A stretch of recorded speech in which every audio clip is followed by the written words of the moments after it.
O tema proposto aqui para esse nosso encontro é a função social da leitura, a escola como um lugar de sentido. Nós todos trabalhamos com leitura, né? Para o bem e para o mal. Nós todos temos como instrumento de trabalho, né? Um certo saber que se fixa no texto escrito. E aí somos agentes disso. Mas como pensar, o foco aqui seria mais como pensar a leitura literária no ambiente da escola, e como a leitura literária pode ajudar na formação, não só na formação específica onde a literatura está presente, né? Mas como a leitura literária, como a literatura pode ajudar como um instrumento transversal em todos os saberes, né?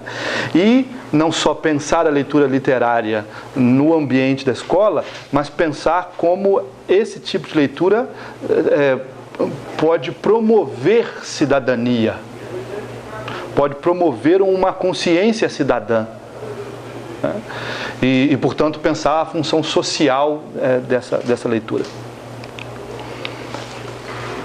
Vou seguindo um pouco os slides, sem necessariamente ficar preso a ele.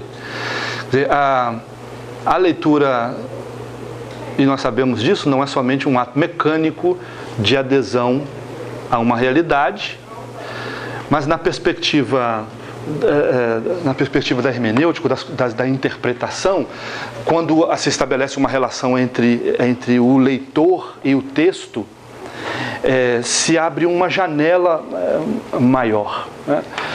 A gente fala primeiramente em letramento, que essa habilidade de decifrar, né, esses códigos, esses signos, né, que é uma parte tão importante da educação, mas a leitura é bem mais do que isso, né? Se vista do ponto de vista de como esse sujeito, né, que lê, interfere, dialoga, se transforma, esse texto que ele lê, a coisa é bastante ampliada. A relação entre a realidade do texto e a realidade daquele que está lendo o texto, dito de outra maneira, a relação entre o texto e o seu contexto é fundamental para que uma formação tenha mais do que a capacidade de informar intelectualmente, do ponto de vista cognitivo, que a formação tenha condições de iluminar o cotidiano. Quem sabe a grande crise nossa enquanto professores, seja o descolamento que há entre o mundo da escola e o que se faz na escola e o mundo da realidade. Aquela sensação que é muito frustrante, imagino também para vocês, para mim é frustrante, essa frustração do professor de intuir que lá na cabeça do aluno passa o seguinte pensamento: o que eu vou fazer com esse negócio que eu estou aprendendo aqui, né? Para que serve esse tempo que eu gasto nesse lugar? De tal maneira que às vezes esse tempo é tido realmente como um gasto, como uma coisa que se gasta. E uma coisa que se gasta é uma coisa que se perde, né? Então fica o perdido. E muitas vezes essa sensação, esse descolamento entre o universo escolar e a vida cotidiana, muitas vezes se dá porque esse aluno está em sala de aula não como um sujeito desse processo, mas ele está em sala de aula como um objeto passivo, e e recebendo, dependendo do brilhantismo do professor, ele recebe mais, dependendo se o professor é de circo, ele acaba recebendo mais, né? Porque vai sendo exigido do professor um nível de performance que chega às raias da loucura, né? Você tem que ser performático ao limite, porque tudo está nas nossas mãos para chamar a atenção daquele aluno, para que aquele aluno possa então prestar atenção e receber qualquer coisa. É uma coisa realmente de circo, né? Mas esse aluno é um passivo lá do outro lado. O que a teoria da leitura e uma boa reflexão filosófica sobre hermenêutica discute é que o sim, né? Entendi, sabe? Compreende, porque compreender não é só um processo intelectual, né? Compreender é uma adesão afetiva. Quando eu afetivamente acolhi o texto, eu digo, ó, caiu a ficha.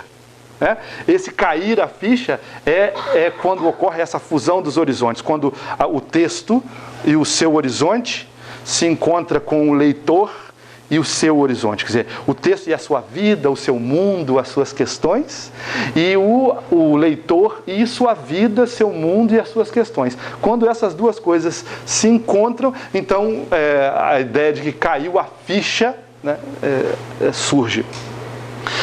Então, pensar a leitura, de novo, não exclusivamente na chave da cognição, porque reduzir um texto literário, mas não só um texto literário, reduzir um texto exclusivamente à cognição é limitar o texto das suas múltiplas potencialidades. Né? O texto reclama a cognição, claro, né? Reclama. Você pensa, professores de língua portuguesa, de literatura, que lidam tão mais próximo com o texto literário, né? Por vezes, apresentar um texto literário e pedir desses leitores exclusivamente informações é assassinar o texto, entendeu? É roubar dele uma potencialidade que ele tem. Então, presente nessa leitura está a cognição, está a cabeça, mas deve estar presente o ser inteiro. Né? Porque o texto reclama as experiências, as afetividades, os engajamentos sociopolíticos, num tempo como esse, nesses últimos dias, né? Então marcados por essas coisas todas. Quer dizer, como que isso tudo pode ser percebido? Isso pode estar no palco onde um texto é trabalhado, onde ele é apresentado. Né? Então, nessa perspectiva mais de botar em conversa o texto e o seu contexto, ali se implicam mutuamente diversos sentidos. Né? E, é claro, a função social da leitura fica mais clara. Numa perspectiva onde só a cognição é reclamada, onde só a cognição entra na roda, então a leitura tem um papel de informação.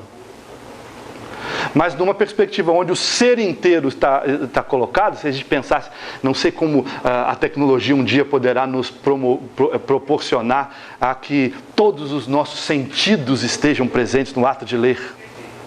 Imagina o que seria não só ver o texto, mas cheirar o texto, poder tocar aquela realidade, né? Quando tudo está ali presente no ato de ler, a leitura se mostra, se afirma com o seu papel social.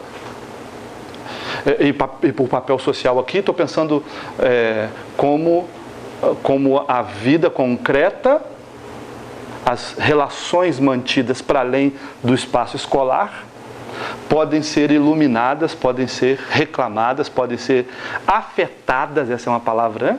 Afetadas por essa realidade que o texto literário apresenta.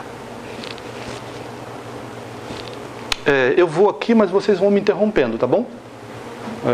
Eu acho que valeria a pena mais a gente ir conversando. Sim, pode.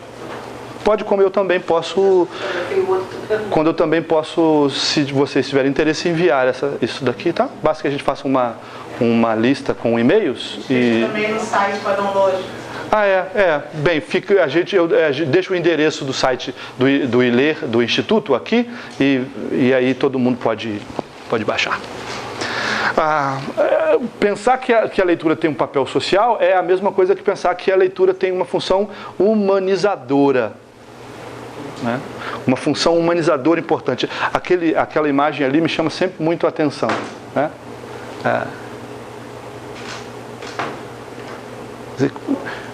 Porque inverte um pouco uma certa abordagem que a gente faz ao livro, né? Onde a cabeça está no lugar central e o livro é um objeto externo à realidade. Ali, o livro e tudo aquilo que ele representa ocupa o lugar fundamental. Porque, por vezes, a gente pensa, mas... E aí é o dilema, muitas vezes, de como a leitura chega em outras disciplinas, que a nossa tradição dividiu bem como sendo exatas, ou sendo da natureza, ou sendo ciências duras, né? A tradição da ciência foi dividindo essas coisas todas e dizendo, há outras ciências que são humanas, né? São moles, não são exatas, né? E às vezes quando se cria esse fosso, que eu acho que é puramente ilustrativo, deveria ser puramente ilustrativo, né? Puramente informativo, não deveria ser levado tão a sério, porque quais são as ciências que não são humanas? Né?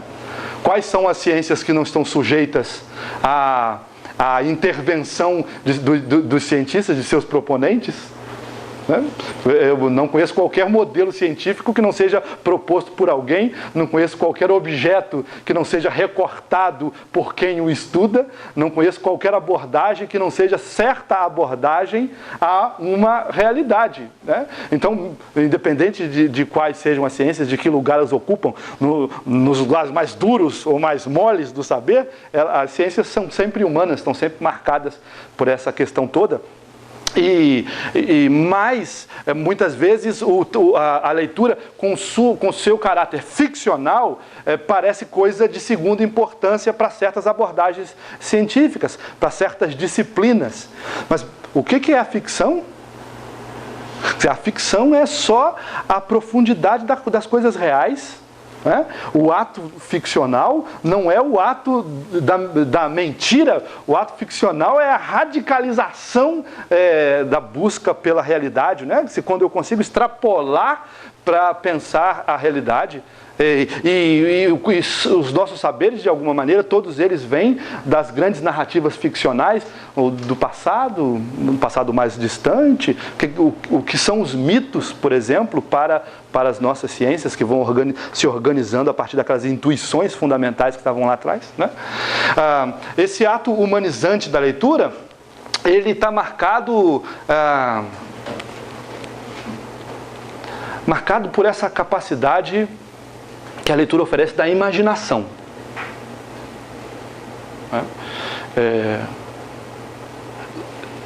Se ler é, de certa maneira, um ato solitário,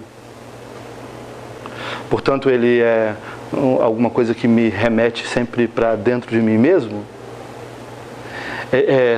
pode ser mais do que isso, né? Porque, ao mesmo tempo que ler me remete para dentro de mim, ler também me remete para um universo novo, né? Para um universo que está ali diante de mim. Deixa eu avançar para chegar aqui, só para dar um exemplo, depois eu retorno. Esse texto é um texto do Ítalo Calvino, o Visconde partido ao meio. A história que o Calvino conta nesse livro é a história de certo Visconde, que é um homem querido no lugar onde vive e que vai à guerra. E que na guerra recebe um tiro de canhão. E a bala do canhão o corta ao meio, o divide ao meio.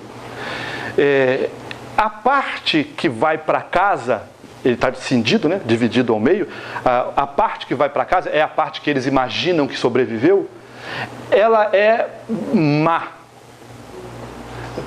de uma perversão enorme. E quando chega em casa, e as pessoas que já conheciam aquele Visconde e o aguardam depois da tragédia da guerra, desconhecem aquele homem, porque ele é muito mau, ele é somente mau. E a experiência dele é a experiência de causar o maior pavor e desgosto e repulsa, e ele fica sendo odiado naquela cidade de onde ele partira e que tanto aquela cidade gostava dele. Meses depois, chega de barco na cidade, uma segunda parte, aquela que eles achavam que tinham morrido. E essa outra parte é inteiramente boa. Tudo que faz é marcado pela questão da bondade. Então fica durante um tempo naquela cidade a presença dos dois viscondes. E as pessoas não sabem mais ou menos quem é quem. Só sabem quando ele se aproxima. O que é mal é inteiramente mal e é insuportável por ser mal. E o que é bom é tão bom, tão bom, tão bom que ninguém aguenta ficar perto dele.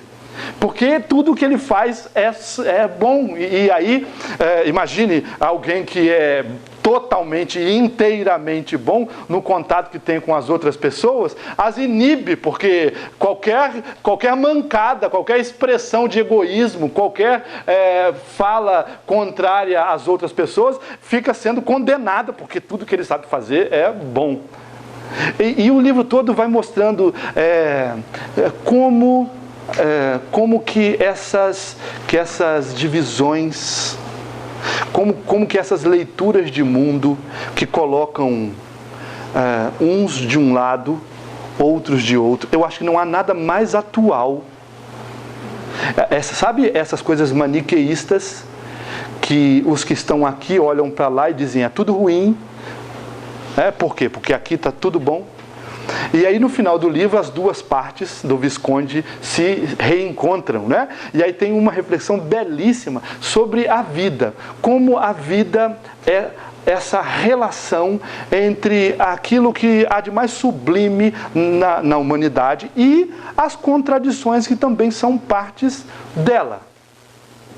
Quer dizer, olha um texto, por exemplo, como esse, num momento de polarizações políticas, num momento de demonização das diferenças, de toda a ordem, né? Das diferenças de gênero, das diferenças religiosas, das diferenças ideológicas, porque a gente vive num momento, embora isso parecia que já tinha sumido do mundo, a gente vê um retorno muito, muito forte de posturas totalitárias, né? De posturas fundamentalistas, e que separam o mundo assim mesmo entre branco e preto, né? Não tem escala de cinza no meio dessas duas coisas, há só as polaridades. Então, o texto, que é pura ficção, né?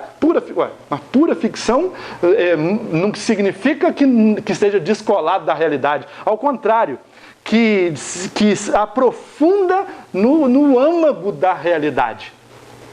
A gente vive sempre na iminência, na beira do abismo de descambar para essa divisão assim muito asséptica das coisas, né? Para lá vai o que é mal, para cá fica o que é bom.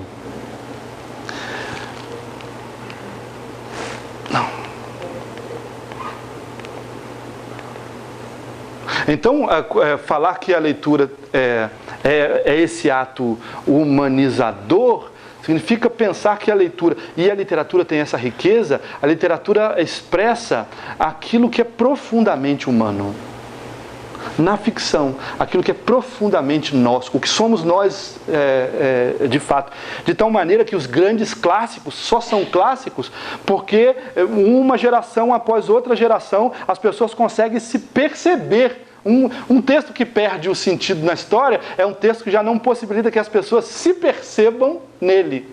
Mas quando há um texto em que as pessoas olham, independente do recorte histórico, do enquadramento, do tempo, né? Mas quando a trama que está colocada ali é de verdade, expressa de verdade a condição humana, puxa vida, ele vai ser lido uma e outra vez, independente de que momento histórico ele foi escrito. Que eu dizia há pouco, como nós voltamos uma e outra vez aos mitos. Aos mitos gregos, esses já são mais próximos a nós, mas aos mitos africanos, aos mitos bíblicos, e com maior dificuldade, porque nós não temos tanto acesso a eles, aos mitos indígenas, quer dizer, porque ali estão colocadas as questões mais fundamentais da nossa existência, né? E elas potencializam, portanto, essa coisa da humanidade. Como é que a gente conseguiria um pouco se despreender de um certo trato com a leitura que coloca tudo na chave da cognição? E então experimentarmos um outro acesso à leitura que evoque todo o nosso ser e que, portanto, movimente todo o nosso ser. Esse texto é um texto do Guardador de Rebanhos, né, do Alberto Caeiro, que é lá o Fernando Pessoa, né? Alguém quer ler? Procuro dizer o que sinto, sem pensar em que o sinto. Procuro encostar as palavras à ideia e não precisar de um corredor do pensamento para as palavras. Nem sempre consigo sentir o que sei que devo sentir. O meu pensamento, só muito devagar, atravessa o rio a nado, porque ele pesa o fato que os homens o fizeram usar. Procuro despir-me do que aprendi. Procuro esquecer-me do modo de lembrar que me ensinaram e raspar a tinta com que me pintaram os sentidos. Desencaixotar as minhas emoções verdadeiras, desembrulhar-me e ser eu, não Alberto Caeiro, mas um animal humano que a natureza produziu. E assim escrevo, querendo sentir a natureza, nem sequer como um homem, mas como quem sente a natureza, e mais nada.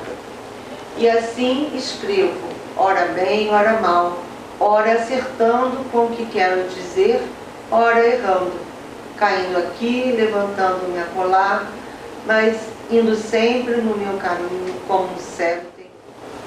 Bem, isso aqui é um fragmento de um poema, de um livro de poesia, né?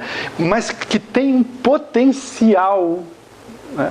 Um potencial que possivelmente um grande discurso filosófico demoraria um tempo enorme para gerar esse efeito, né?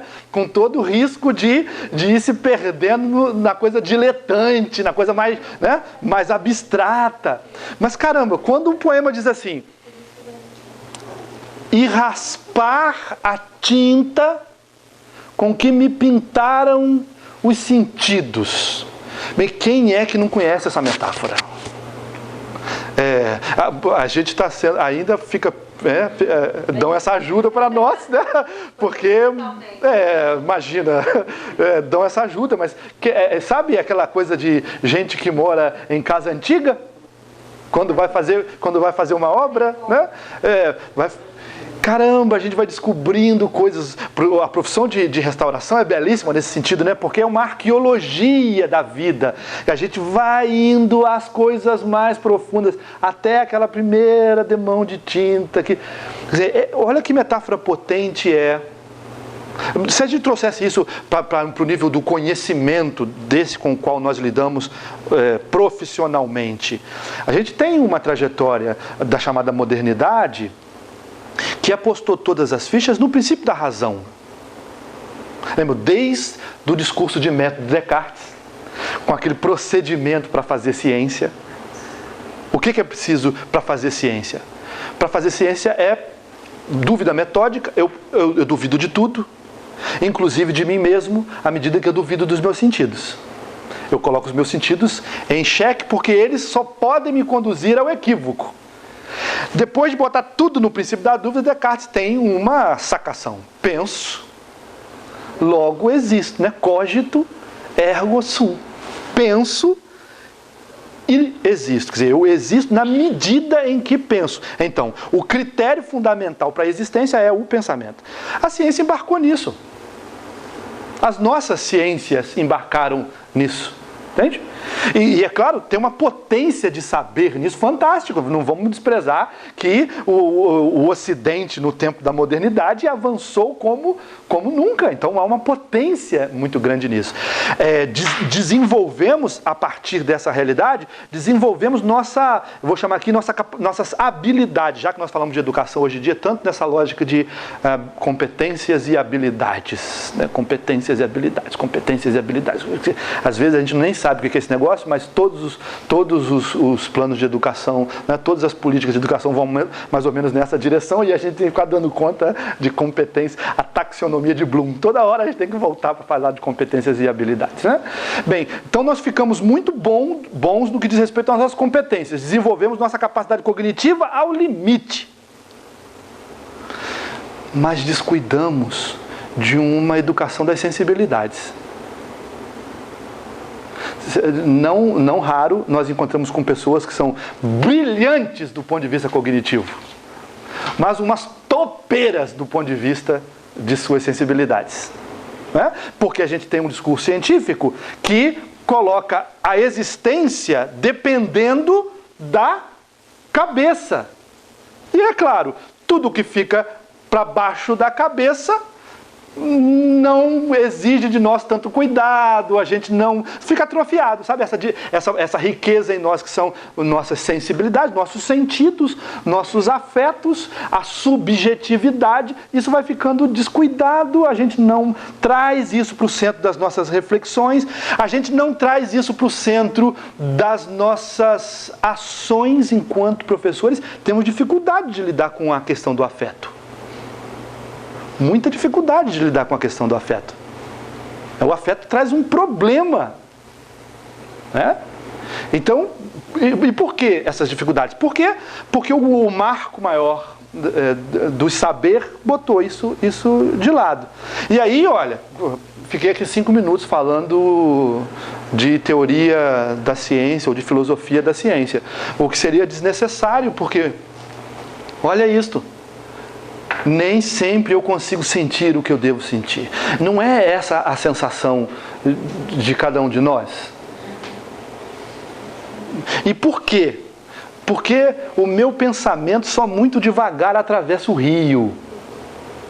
Ele está pesado, sobrecarregado. E por que ele está sobrecarregado e pesado? Porque lhe pesa o fato de que os homens o fizeram usar, mas a todo custo, sempre. Porque há momentos em que é a lógica cordial, né? A lógica do coração, há momentos que é a chave do afeto que deve ser colocada. Mas se ele está desqualificado, a gente fica sobrecarregando a razão, sobrecarregando, e chamamos sempre para utilizá-la. E aí diz o Alberto Caeiro que, bem, isso pesa, né? Cansa. E aí, para fazer a superação desse negócio, é preciso fazer uma arqueologia. É preciso fazer um retorno às coisas propriamente humanas. Pensando que o humano... o Titãs tem uma música belíssima, eu gosto muito, que é aquela comida, sabe? Que a mim retrata bem esse nosso drama. A gente não quer só comida, a gente quer comida, diversão e arte. A gente não quer só comida, a gente quer saída para qualquer parte. A gente não quer só dinheiro, a gente quer dinheiro e felicidade. A gente não quer só dinheiro, a gente quer inteiro e não pela metade. Mas não é isso? Há mais coisa entre o céu e a terra do que julga a nossa vã filosofia. Sabe, isso são recortes, são insights que aparecem na literatura, são pistas, né, do esgarçamento de um estado de coisas que por vezes a gente está obrigado, ou se sente obrigado, ou nos fazem obrigados a ir reproduzindo. Como que a gente faz a superação disso, do que eu chamaria uma ida da educação das habilidades para a educação das sensibilidades? Porque eu estou convencido de que nós, professores, temos a possibilidade de contribuir na formação do ser, que é um pouco mais do que a informação que a gente é capaz de dar a partir das nossas competências, né, dos nossos saberes.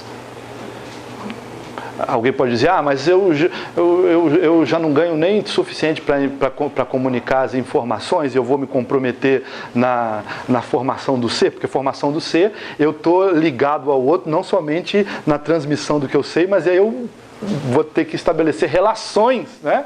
Quer dizer, isso dá muito trabalho, é verdade, isso carrega muitas dificuldades, mas se a gente consegue sair da chave, essa chave partida, lembra do Ítalo Calvino, né? Essa chave partida, e consegue perceber a coisa mais inteira, mais holística, eu acho que a gente chega, portanto, no limiar daquilo que efetivamente é a nossa, eu vou dizer essa palavra com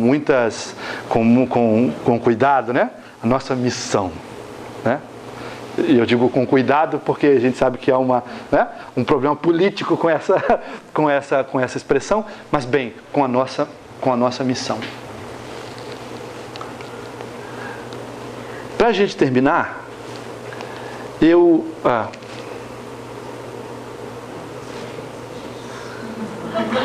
olha, a Mafalda é possivelmente o ser mais bem resolvido da história da humanidade, né?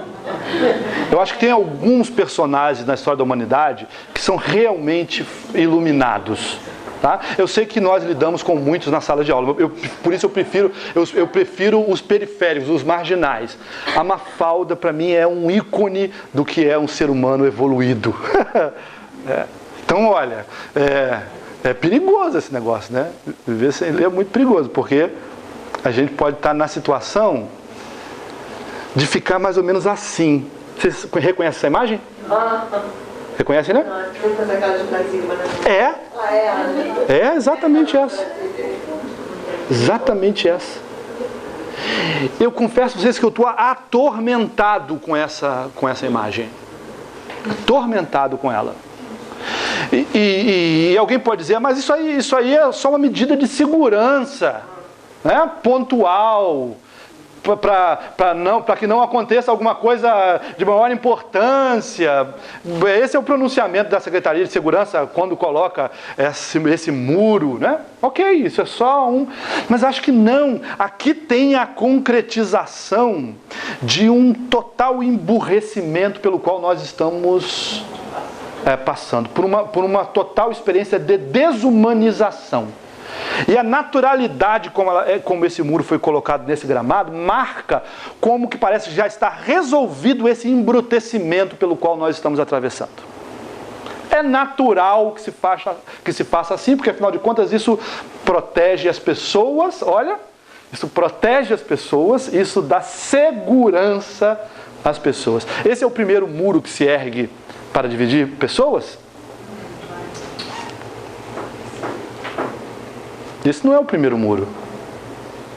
Esse é o da Alemanha. Não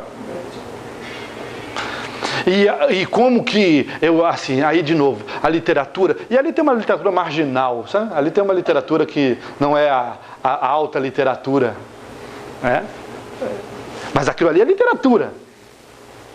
É a capacidade de perverter ou de subverter como quisermos, a realidade, torcer as palavras, né, para que elas consigam dizer alguma coisa distinta do que vem dizendo até agora.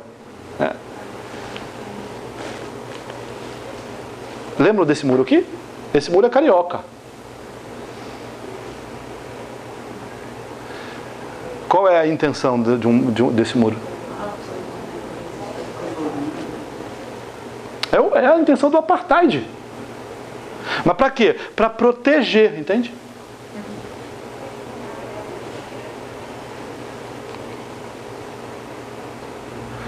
Os muros vão se aproximando de casa. É claro que eles vão se aproximando de casa. Eles estão longe, eles estão lá no outro continente, entende? Eles estão lá no centro da cidade e eles vão se aproximando, porque se a gente vai naturalizando a lógica de separar as coisas, essa lógica, de novo, é Ítalo Calvino, sabe? O Visconde bom e o Visconde mau. Uma hora ele chega em casa. Uma homenagem lá ao Comida, né? Quer dizer, há um muro mais vergonhoso do que esse? Mas que vergonha é que está sendo coberta com um muro como esse?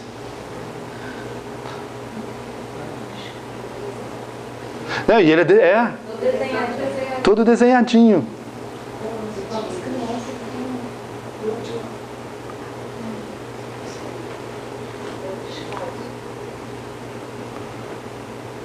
Olha isso. Esse é o muro das lamentações. Esse é o muro de Jerusalém. Bem, mas não dá para construir um mundo onde caibam todos, né?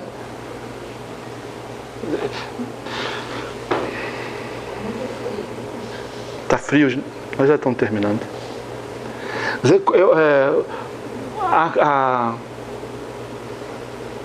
Esse embrutecimento pelo qual nós passamos, e é claro, nós não somos responsáveis por esse embrutecimento. Ou somos? Não.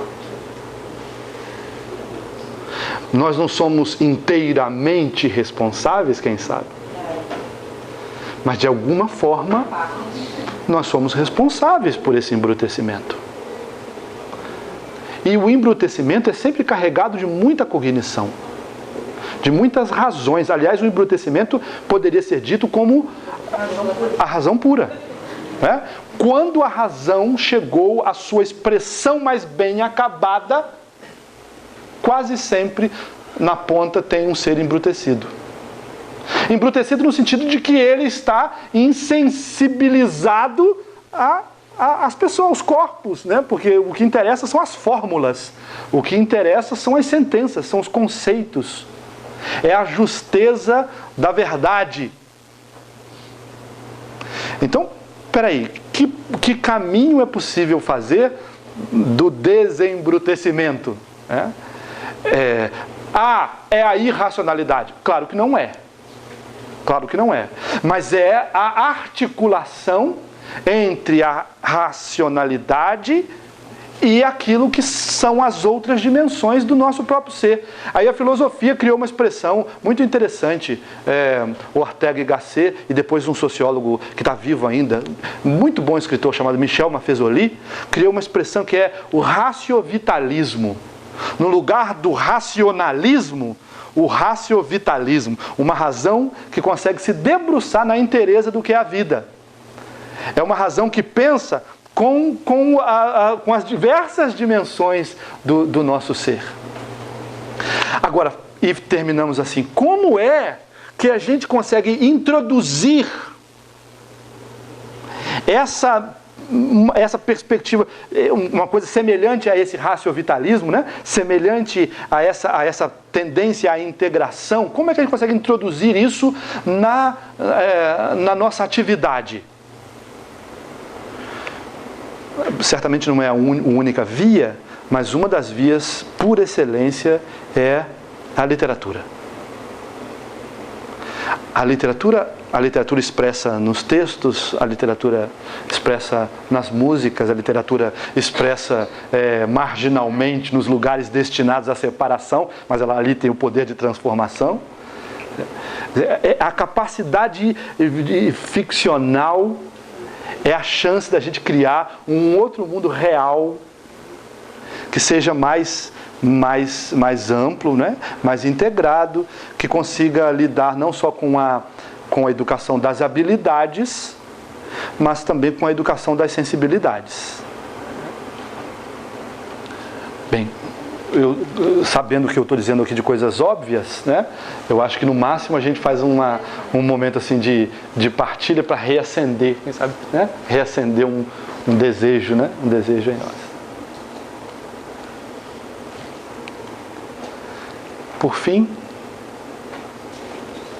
essa expressão para mim é muito forte. Nós somos instantes. Em dois sentidos. Somos instantes porque somos de fato instantes, né? E porque nossa vocação é instar. Instar. Incitar. Nós somos chamados a pôr fogo no mundo, né? A incitar. Eu acho que a gente, embora todas as grandes durezas da nossa profissão por vezes nos paralisam, isso é verdade, a todos nós, imagino, né? Ganhar de vez em quando um fôlego novo, né? Para instar mais. Acho que é inclusive a saída para a gente não adoecer, senão a gente adoece, né, nessa nossa missão. Bem, é isso. Terminamos. O que vocês, se quiserem falar alguma coisa?